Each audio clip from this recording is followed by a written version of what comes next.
started out at a candy shop. I was selling candy and cookies. A bunch of teenage children was there spending money with me all the time. I've done fine. All right, here comes the city. They condemn the place and tow it down. We's up there tolling me now. Downtown is building up and is pushing people out. And it's being done by design. And that's what I'm talking about. I'm talking about that's a bunch of malarkey. Nobody plans the use of another man's property in Houston. There's no zoning board. The planning commission merely determines where utilities and streets are located. Nobody has planned what to do with somebody else's property. I want to understand what forces are at work, that's all. So I think that if we all know what forces are at work, we can at least prepare in some way to make some decisions about our own lives. Mic tap. Mic tap again. Mic tap. Second mic tap. Last year I got one of those open-ended assignments that you look forward to all your life. Go out and make a film, they said. Make any film you like. Now I wondered about this city we live in. Big, booming, and the forces that seem to shape it. What fascinated me about these forces was that I didn't see them. I didn't know how they worked. Why, for instance, on one side of this freeway were big modern buildings, and on the other side there were dilapidated pawn shops in a rundown neighborhood. I decided that if I was to find out about forces, this was a good place to start. The idea was simple. Find out what I could, then put it on TV. As I pushed my van into the Fourth Ward, I had the same fear anyone has going into a foreign country for the first time. Though I had driven by many times on my way from downtown to River Oaks, now I was going in. The question is, where do we start? In order to find out about the Fourth Ward and living in the Fourth Ward, who'd I go see? Who should I go? What kind of people should I go see? What places should I go? You're in the right place now. You're talking to somebody, somebody live around in the world. I know. I mean, what other kind of people? What other places should I visit? Go to church. Try to one of them preachers. That sounds odd, but that's about right. Why'd you say that? So you'd be one. Would there be another? Me, about business, man. Public business, because he deals with the public. You have to be with somebody in public, but really you'd get your best information in the street like you started. Because there are people that have good opinions in the street that have never had a chance to speak.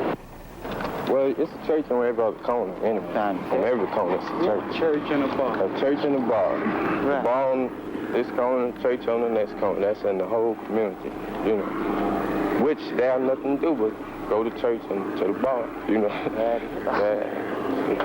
That's your pleasure. That's right there. Right. Pleasure. Right. The church. The church. And then that's why cleans itself. Black people so deep off into the church is because this church is, they don't go to the bar. Yeah, they don't go to the bar. They don't go to the bar. And it's a church right on the corner, so they just go to the church. I didn't think people would talk to us, but they did. They had no reason to. Weren't they just putting us on? 3 white jerks with a camera parachuting in for 10 minutes, asking for the truth in 20 seconds, and then dashing back to their middle-class neighborhoods. Why wouldn't they put us on? But underneath the comedy routine, I thought I heard another message trying to get through. You have to just hope like hell and pray. Now, what you have in the bar on the corner and the church on the other corner, then that you don't know which one you want to get off into. To and from the church, you got to either pass by that bar or that church. Yeah. And some children they'll make that decision, and some of them won't. And so, Stop what in you here got? and get me a soda water and end up drinking a beer. That's right. Ain't gonna do you no good. 3 out of 5, 2 of them go to church, and the other 3 go in the bar. See, so but what can you expect? That's all they get. That's all activities they got.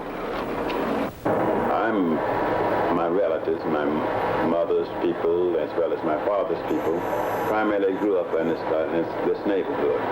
In early 40s, we saw Fourth Ward being made up in basically totally black, and also we saw that there was a number of people who was just about all kinds of culture. There was school teachers, there was doctors, there were the very poor, as well as the middle class as we knew it in that day in terms of blacks. But now in the 60s and the 70s, we have watched those people migrate out into other neighborhoods who are in changing neighborhoods like South Park, like in totally lily white neighborhoods, or moved into other places like Los Angeles or other metropolitan cities, and their children, particularly after they had gotten a certain age, has moved out. So we see now nothing but the very poor. Take for instance, if you and I was in high school together, say we dropped out in the same grade, and we go down to what's a good company go, Hughes Tools, and both fill out the application, have the same kind of qualifications, which is nothing, right? Because we dropped out, right? Okay. Who you think they'd get a job to first? Me or you? Just take it. After you play, then you tell me the answer. Tell me about it. I want your own honest opinion about it. Shit. Look at us. We try like hell, and sometimes as hard as you try, it still don't help. And so you have to keep on trying. And see, some people, like I said earlier, a lot of people around here just waiting to die. Just look around you. They're waiting to die. Look what they're living in. Huh? Rat houses, roaches. I can't sit on my front porch, man. A roach crawl over my leg. They that bold. See? I've seen rats down there big as my hand, and some of the people in here hand. I mean, they don't care, you know. The mosquitoes, they eat us up. They don't care. I mean, what's going on? That's what I'm saying. You know, the rats and the roaches and the people, you know, change. I mean, hell. You asking for a change, right? What changes? Them some of the change you need. I would like to see you live in Fourth Ward or Fifth Ward for a week, 2 weeks at the most. I wonder how long you would last. Really. Exchange student. Exchange student from another country. The people of Fourth Ward, they really don't want to be in the situation that they're in, but they feel that they are locked in. They've been in this predicament so long till they've even become to feel satisfied, and which is not the truth, because if they were, they wouldn't have to get up in the morning looking for a bottle of wine, looking for something to sustain them throughout the day. Every person practically here around here that you get up, the first thing they want is a drink. You see, that shows that they can't rely upon themselves. They are not stable. There's something wrong. Something is a disturbance in their mind. They're not satisfied. My God,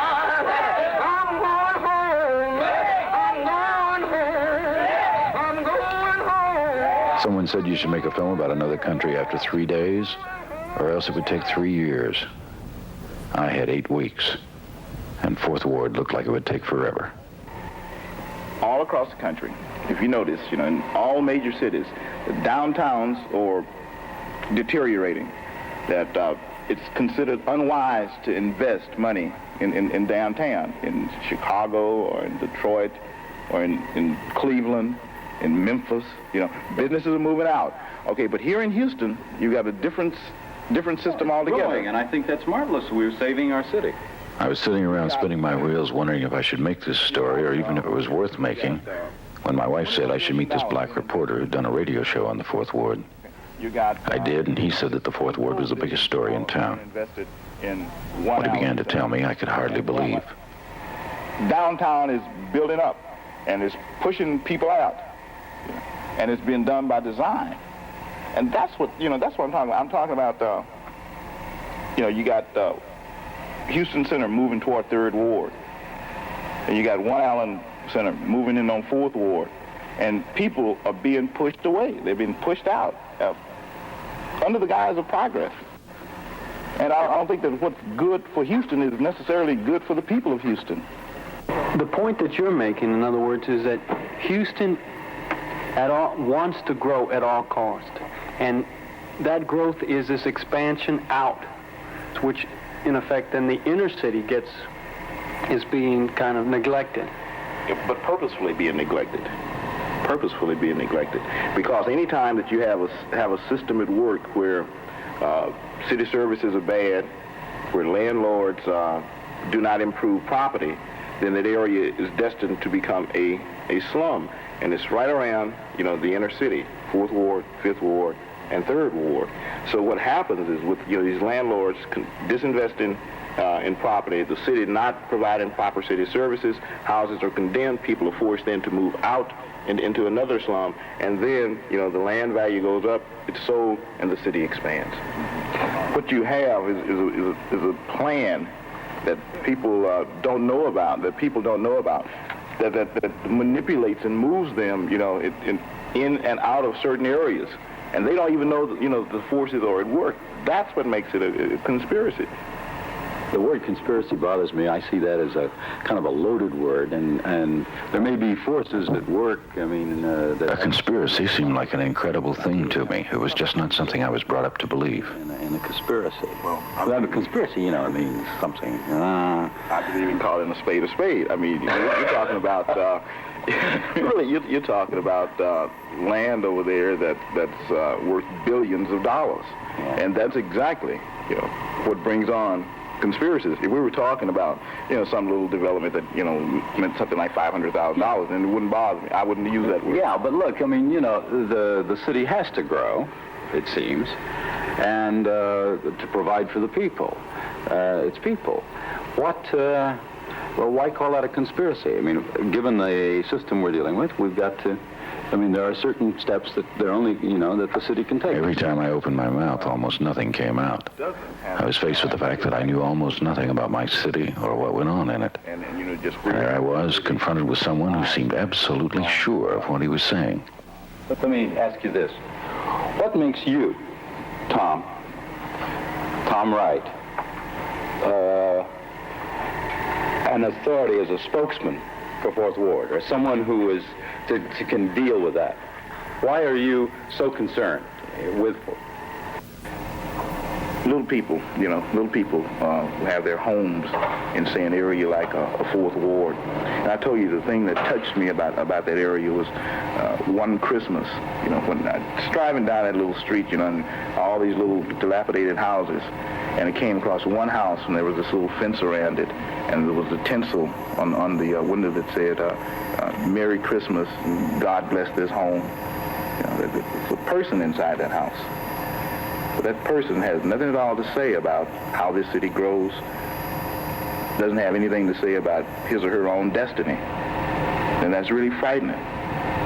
It should frighten everybody when we realize just how little it is that we have to say about growth.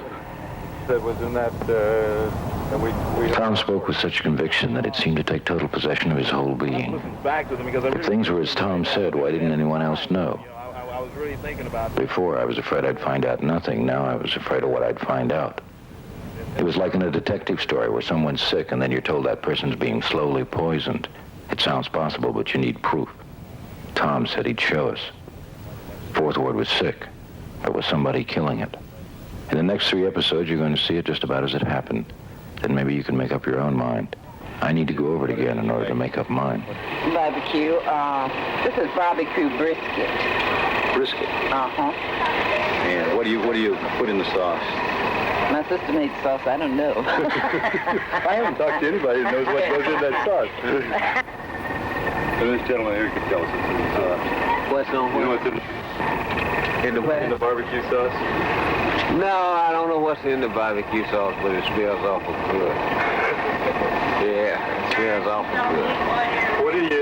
What's it like here in the 4th Ward now, on the 4th of July? What do you feel people are facing conditions? It's bad condition on account of the streets in here. See, this water seeps up under these people's houses. And it seeps from that big sewage line there and comes around up under there.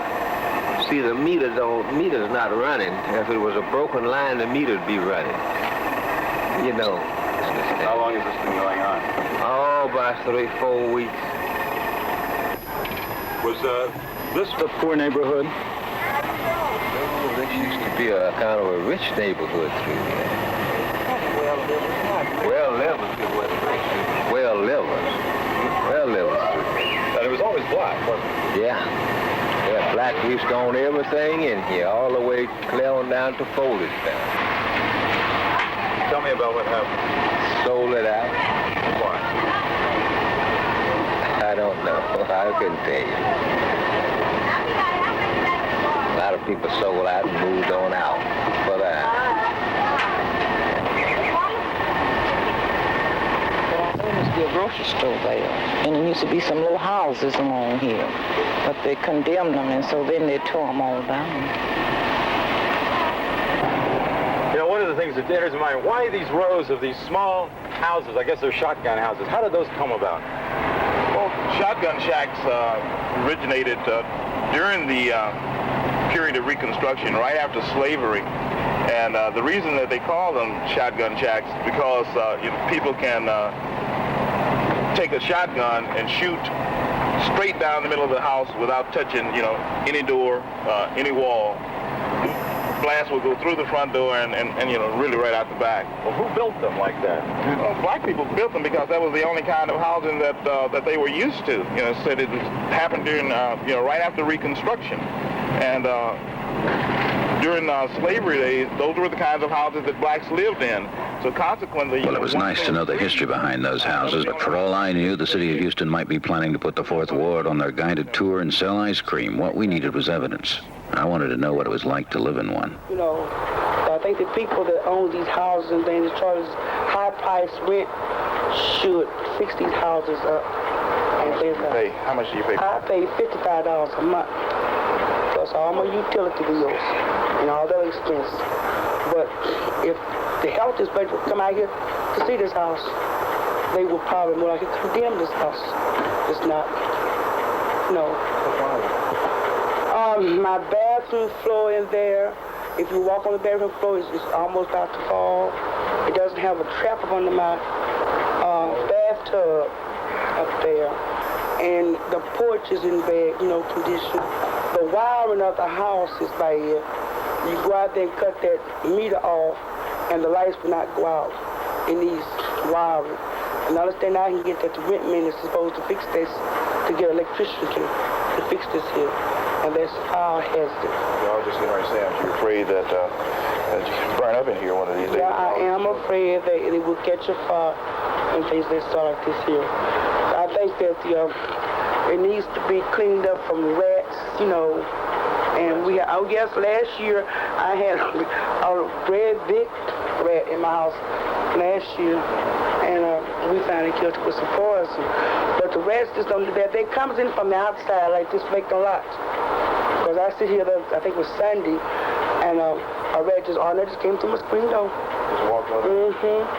So it needs a lot of clearing up. What happens when you talk to the landlord? Well, this is the report that I'm getting from my landlord. When I ask my landlord to have certain things fixed in my house, I have to pay for it myself because the lady owns this house. Says she's not going to spend no more money on this house. Why do you suppose they won't do anything? That I couldn't say. I know that they understand that the lady said that she wasn't going to spend any more money on this house. Why don't landlords fix this place up? Tom said this was a part of the plot. They were letting the houses run down, the people would be forced out, the land would be cleared, business would move in, and the landlords would make a big killing. My father owned some in there since about 1912. Myself, I believe it was about 1930. You grew up in the Fourth Ward? Yes. Where did you work? Where? It's called the Buckland West Alleys. How did your family acquire, this 100 to 150 units there in Fourth Ward? Well, by working hard, sacrificing, and being economical, making good investments. It's our understanding that some meetings have been held among large landowners like yourself and downtown business interests trying to, who want to block up large sections of Fourth Ward. Well, if so, I don't know anything about it. I haven't been approached. And I think if anybody wanted to buy, there's a world of vacant stuff in Fourth Ward that they can buy. Vacant land. most of your property in large enough blocks where, say, a big investor would want to buy it, or is it just sort of piecemeal around the ward? Well, it's pretty well piecemealed around the ward. It's not, say, a block or half a block. It's just piecemealed around. I wonder where those kinds of rumors start, you know, because we were told that you had been in on some of the meetings that had been held. No, have I know anything about it? I'll tell you this. It isn't a week go by that one of the tenants tell me that they're going to buy it out, we're going to have to move. In fact, I had a lady renting from me that I've been knowing since I was a kid, and she told me, says, we're going to have to move. I says, well, if you're going to have to move, I don't know why. She said, well, they're going to buy it out. And she moved. And she went to Third Ward and then come back, wanted her same house back. So I told her, I said, Margie, I says, you know, I know you too long. I said, to mistreat you. I said, you know, I wouldn't mistreat you anyway. So she came back, wanted the same house back. Do you feel that same amount of care and concern about most of the people who rent from you? I do. I was raised with 95% of them that lives in that neighborhood. I grew up from a kid. When we moved there, I was 8-year-old. You know, other landlords in the area, you know, some of the tenants say that they don't call them landlords, they call them slumlords, you know, people who don't want to reinvest in their property. Well, most of our stuff, you can go up on Buckner Street there, all along up in there, and most 95% of our stuff is pretty well painted outside and well taken care of. Some needs painting on the outside, but it's well taken care of on the inside. Well, how do you feel, though, about other landlords, say, in the ward who don't take care of their tenant property? I'd like to see it all taken care of. I do. What would be the reasons why people wouldn't take care of it, the landlords? Well, I'll tell you this. The income is mighty small. This is the lowest income property in the city of Houston for its rental purpose. And you can't hardly cut too much of it out. They're just, the type of people that are there just don't have that kind of money. They're mostly all on relief or Social Security or welfare or something like that. They just don't have money to pay the right amount of rent. So much of the land seems to be owned by Italians. Could you tell us how that is? Well, in them years gone by, they all had little corner grocery stores, and as they accumulate a few dollars and somebody wanted to sell their property, they bought it because it's right around their neighborhood, right around their place of business. And it went on from there. That's where it started from. So is that a community where Italians settled in Houston? Well, quite a few Italians, yes. I'd say other than about 2 stores out there, they were all mostly owned by Italians. You say that they were starting sort of just like these people. They were in the same position? Same position, maybe poor. Could you tell me something about that? All right. Take my father. He came here, and he had worked in a coal mine and accumulated a few $1,000s and came here and went into business.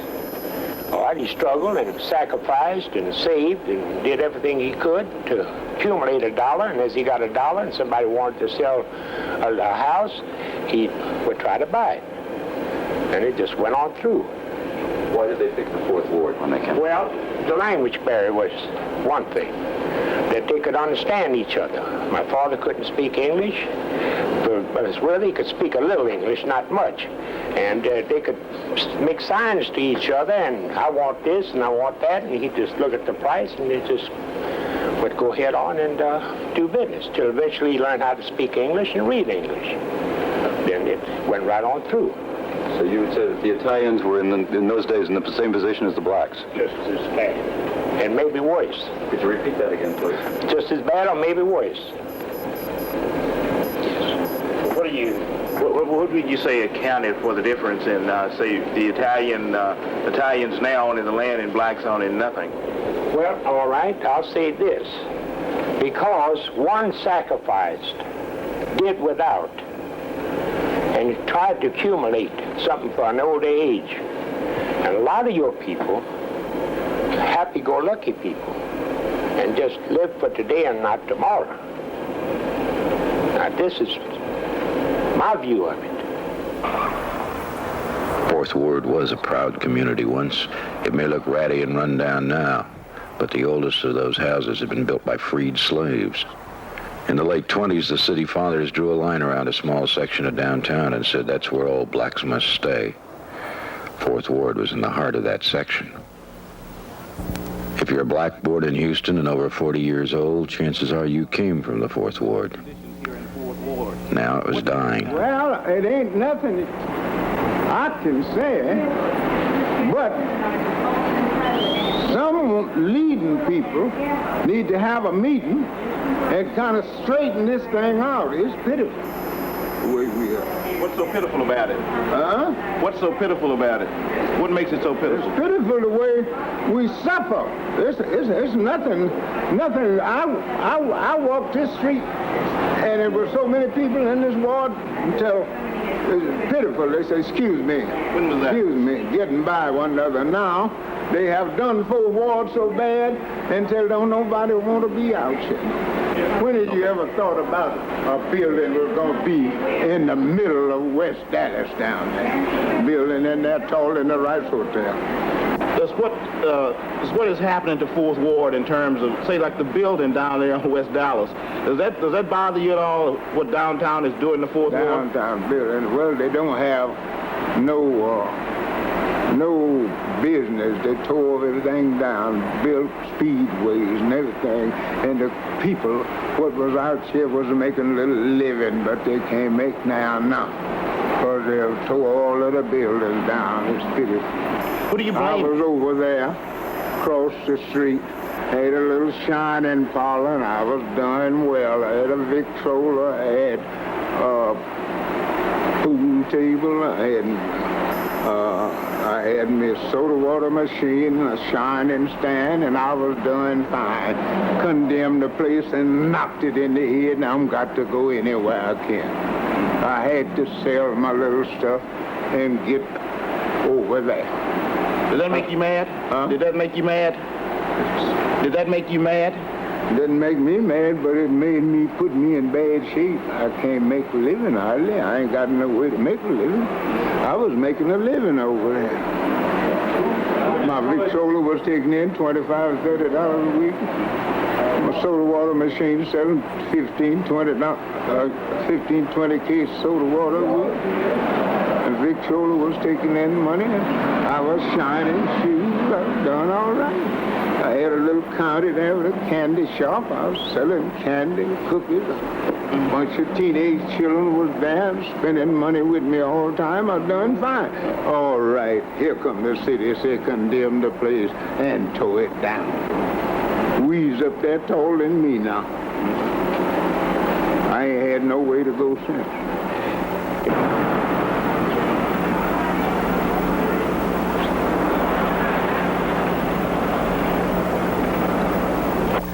Like that.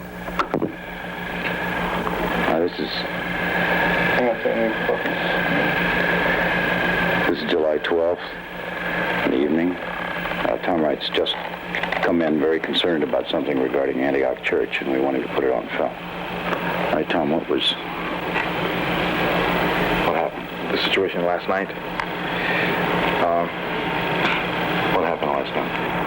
Well, there was a meeting at the Wheeler Street YMCA. 5 people were there, and 5 people other than myself. And basically, it was an attempt to get some kind of consensus on what was going to happen to Antioch. And he told me that they had pretty much, when I say they, I'm talking about the forces at work in the city, Hoffines and the people at the chamber, that they had decided that nothing was going to be done, that Antioch, the fate of Antioch had been decided one way or the other, and that regardless what the people at Antioch thought about it, it didn't matter.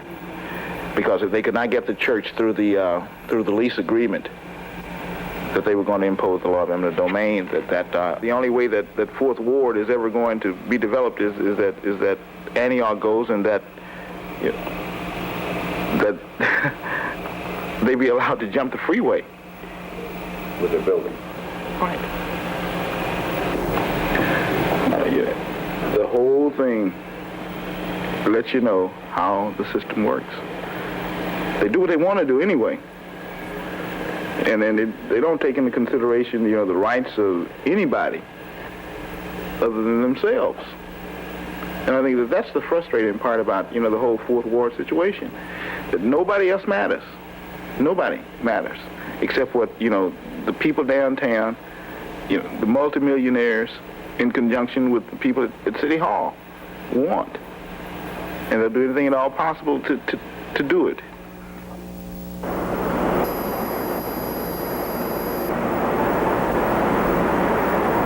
Antioch was the emotional sore spot for Tom. He saw it as proof that business was attempting to drive black people out. And he wasn't the only one who believed that.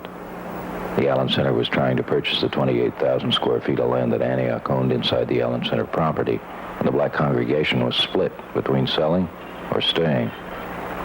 Some people thought they ought to put up a fight.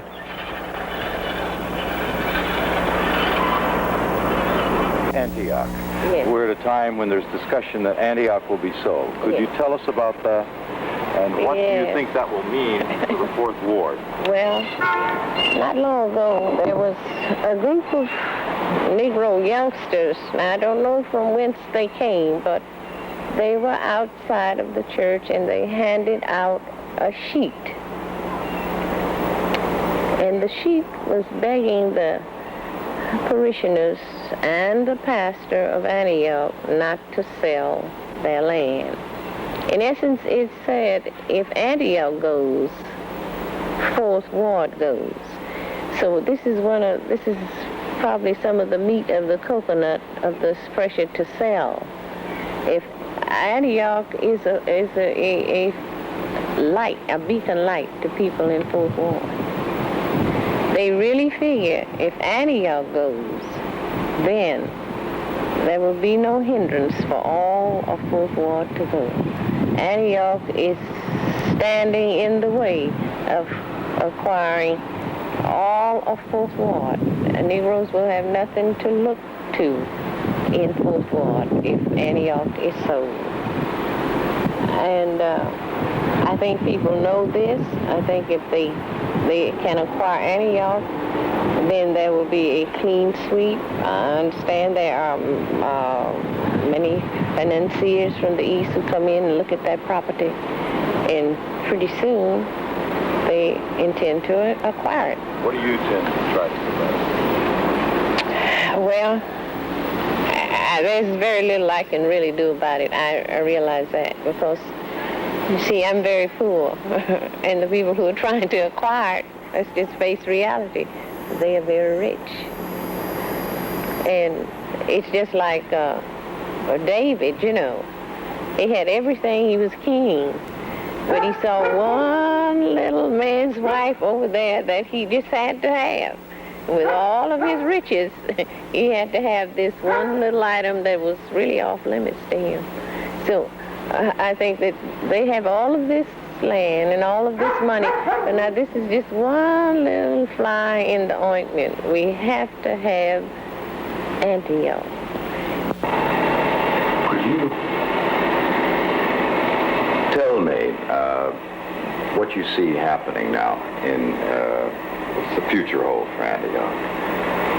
Well, the future of Antioch is related to the whole process of change within the whole spectrum of a growing metropolitan area, which is growing almost far beyond anyone's expectations, to the point that within just a very few months and years, this is probably going to be one of the largest cities in the world.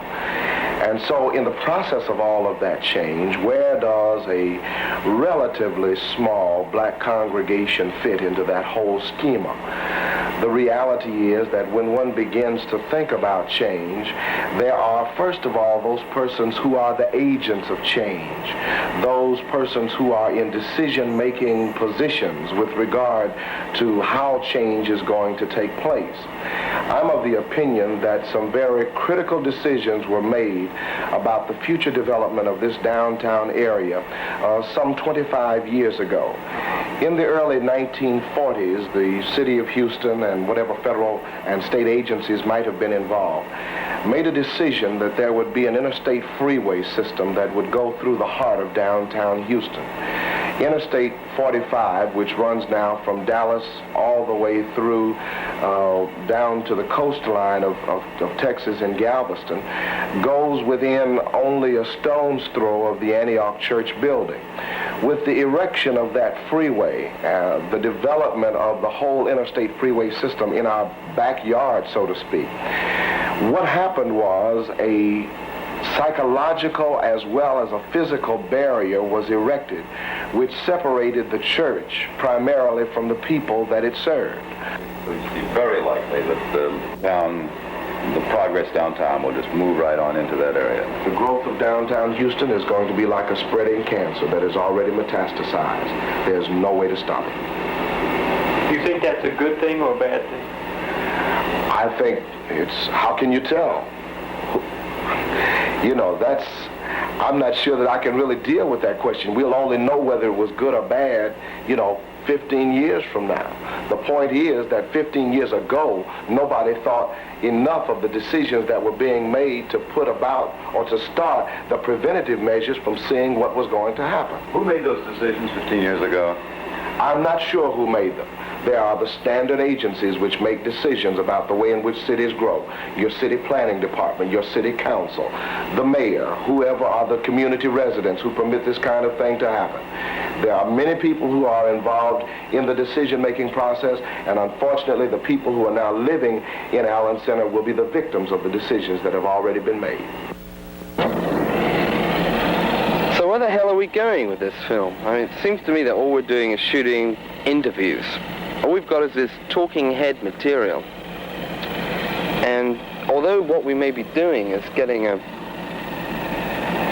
laying down information about the Fourth Ward, laying down material which describes what it's like, the problems of the people that live there, and some of the opinions of some of the people that have interests in there, like the few home owners that are still left and the landlords that make money out of it.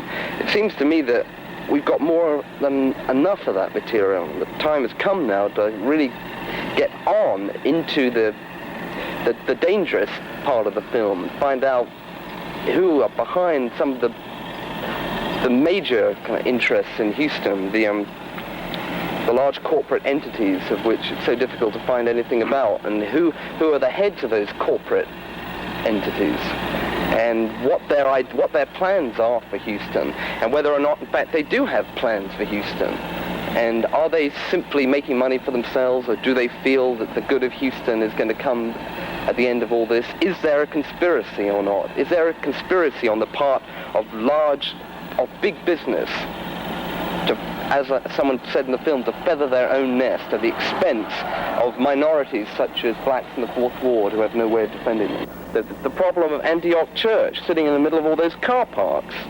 If it falls, if it's knocked down in the path of the Allen Center development, does that mean in turn that Fourth Ward is going to fall as well?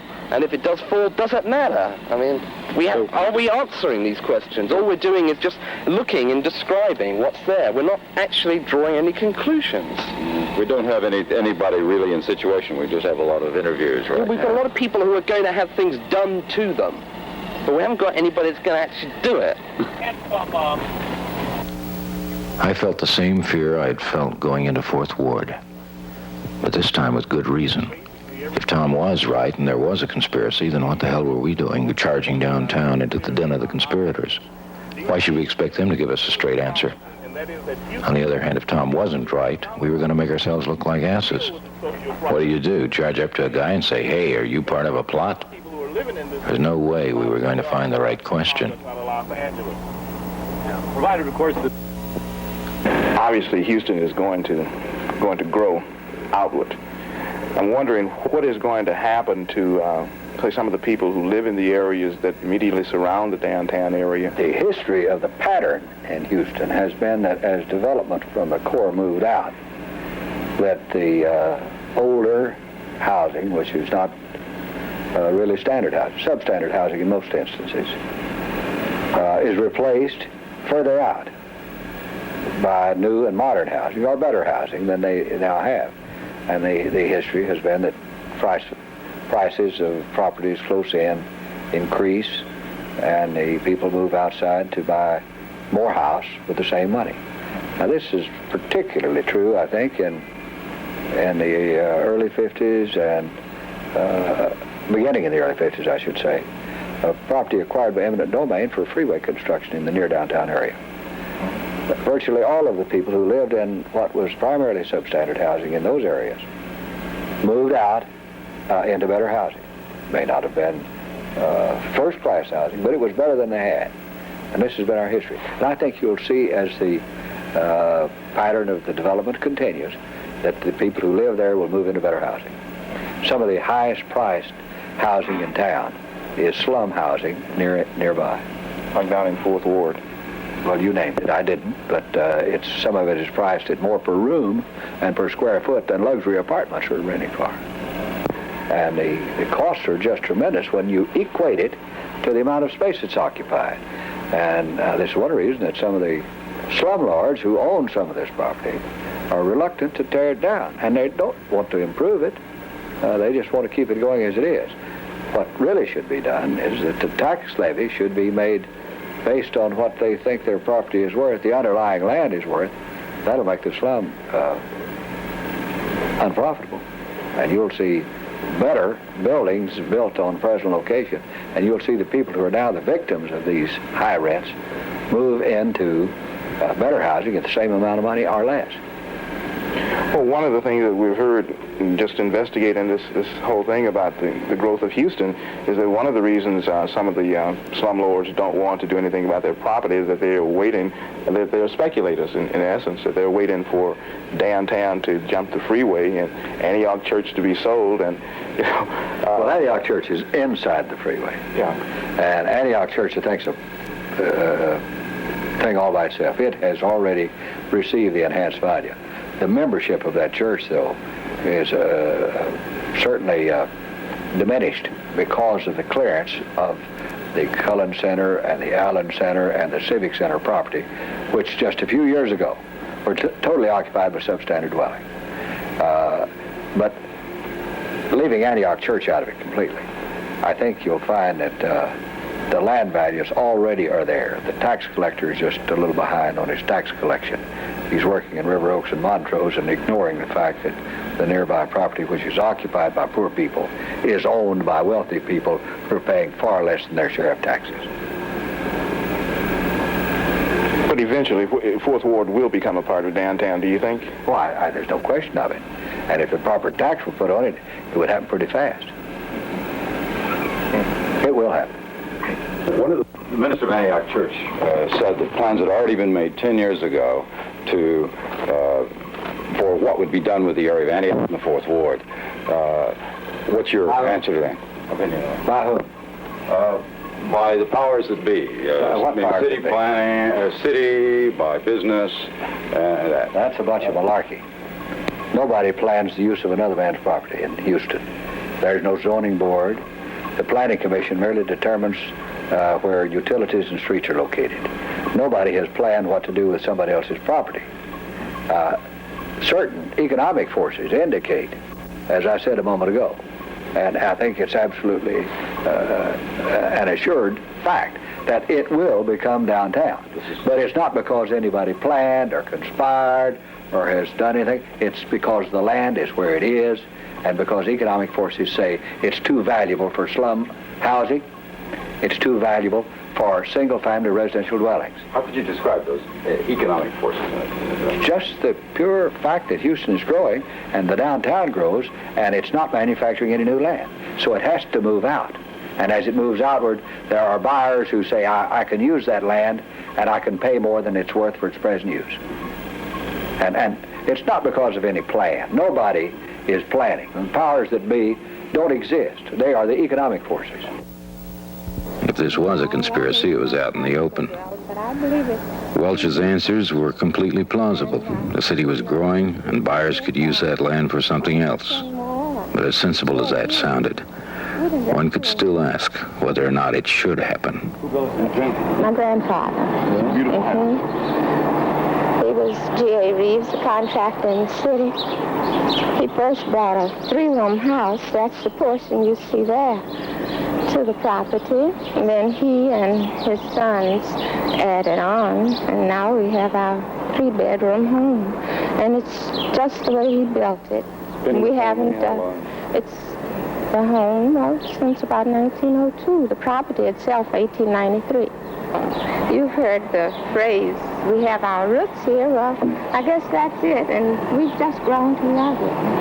What is the feeling going to be, if the house has to be torn down? A lot of history is going to go with it. Yes, a lot of history, a lot of pleasant memories, even childhood memories for a generation farther back than my generation, because my father and his brothers and sisters were reared here. And, it will be terrible. We'd really hate to leave it. What kind of tree is that over there? I've seen a lot of them That's a crepe myrtle tree. And this one? This is also a crepe myrtle, and it's very old. Oh, I'm sure it must be at least 70 years old. It's beginning to crack now whenever there's a hard wind. It's so very old. There have been, since we've been out here in Fourth Ward, conducting this investigation, we've heard a great deal of speculation about what is going to happen to Fourth Ward and the land in Fourth Ward. Have you heard this kind of speculation? And if so, how does it concern you? Well, I've heard several things, that some businesses would buy over in our area.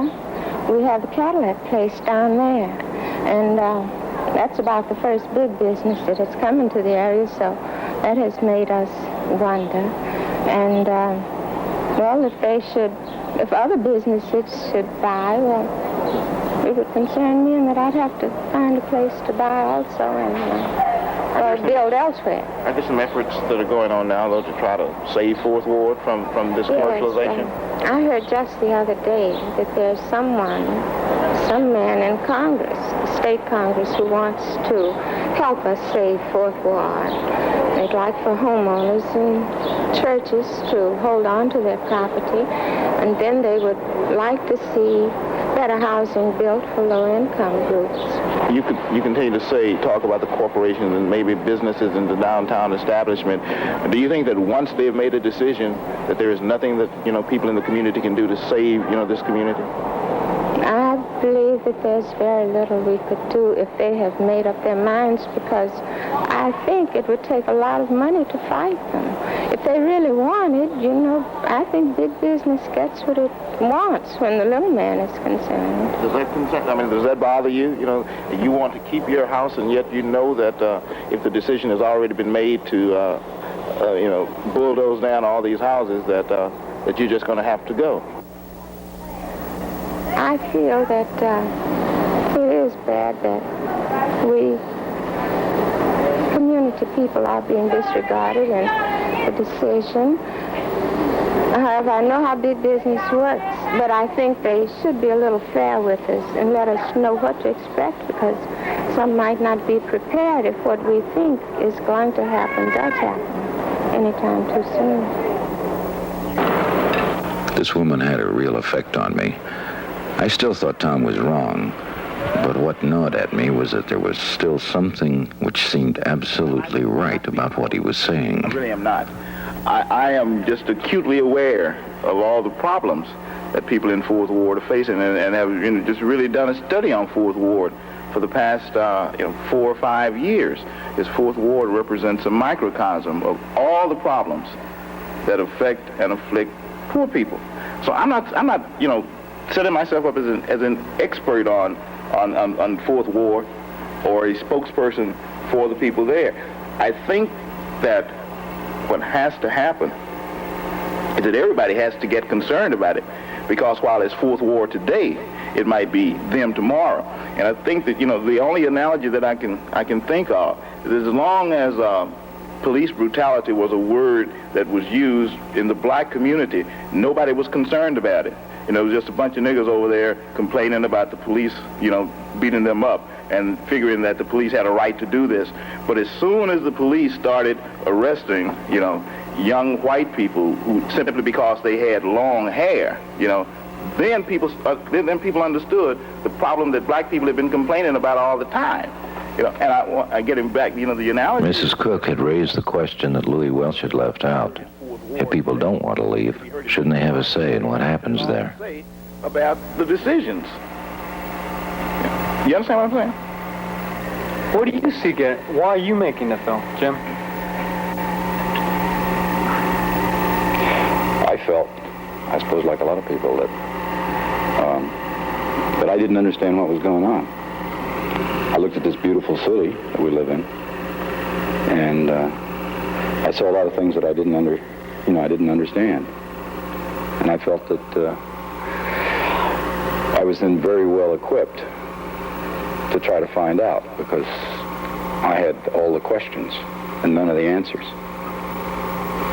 Okay, now the movie has gone on for about 2 weeks. What do you see the material doing? Right now, I think we've established a lot of the problem. I think the material says, just sort of cries out that there's a problem. I don't see it as any proof of a plot. I'm willing to accept that as a possibility. So I think that's where we got to go and begin digging. Because I think really there's those things that underlie all of the city's functioning that affect all of us, as Tom's saying. We've got to. I want to make them bare so that we can see them. Because I do think we all ought to be involved in what happens to us. But you want to see if there is a plot? I want to understand what forces are at work, that's all. So I think that if we all know what forces are at work, we can at least prepare it in some way to make some decisions about our own lives in function of that. And what's impressed you most about the Fourth Ward so far? Which part of it? Who? What person? Who did you feel most sympathetic to? It's a hard one to answer. I think I was sympathetic to all of them. I found something to identify with all of them. Hell, I remember when we lived in a shack in Oklahoma back in the 30s. And my dad had a nervous breakdown because there wasn't any way to keep the kids alive. I think we've all been through that route, many of us anyway. First, when I went into the Fourth Ward, I was scared because although I'd shot film in Africa and related to Africans, I was afraid of the hostility that might be facing any white guy going in there. And the more we're in there now, the more I begin to realize that just how much we have in common, I think, the one thing about, Fourth Ward, when any of us go in there, we all understand that we're just links in a chain. Oh, better play. I'm going home to take my rest. Oh, yes. When I done done all that I could do down here, can't play anymore. I don't know what you think at this point, but I had my serious doubts about Tom's story. Still, I thought the people did feel pushed out. How come they had no say? To me, a neighborhood and a home was a sacred place. It didn't seem right. On the other side, we're in that house. We shall lay down to sleep in peace, my brethren and my sister. We're going to lay down and take our rest. But I'm so glad, I'm so glad, I'm so glad that I know the Lord, He will make a way. I had my doubts about Tom's story, but one thing he said still stuck. Those houses were being allowed to run down. Didn't the city have a housing code? Wasn't that supposed to keep those houses up? Why didn't the city force the landlords to fix up those houses? Could it be that the mayor was using the power of his office to level the Fourth Ward and prepare it for commercial development? Just what was this city's relationship to big business? In the next episode, You'll see what happens when we try to find out.